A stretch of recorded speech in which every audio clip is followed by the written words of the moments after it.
አመት ሊቀየር ነው በዚህ አዲስ አመት እንዲያረጋለው እንላለን ቀኑ ላይ ነው በቃ አይናችንም ይወድቀው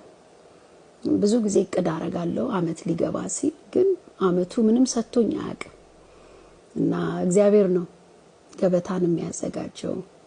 ቀንን የሚያሳምረው እና ቁጭ ብዬ በቃ ከዘመን መጠበቅ የሚለው ነገር እሱን የሚያፈርስ ቃል ነው በርግጥ በዘመናት መካከል እግዚአብሔር መልካምነቱን ያሳያል ግን ቀንን ተስፋ ማድረግ ሰው ላይ አይነን መጣል ሰውን ተስፋ ማድረግ በሰው መተማመን እነዚህ ሁሉ ከእግዚአብሔር ቃል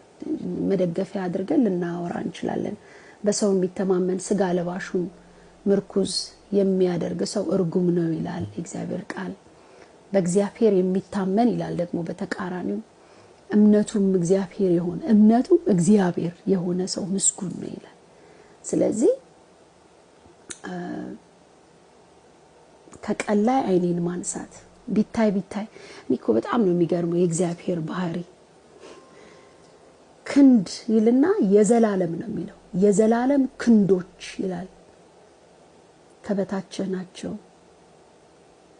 እና ድንቅ ይልና መካር ይላል ምክሩ ደግሞ ድንቅ እና ይሄ የባህሪው መገለጫዎች ራሳቸው የሚገርሙ ናቸው እና አምላክነቱ አባትነቱ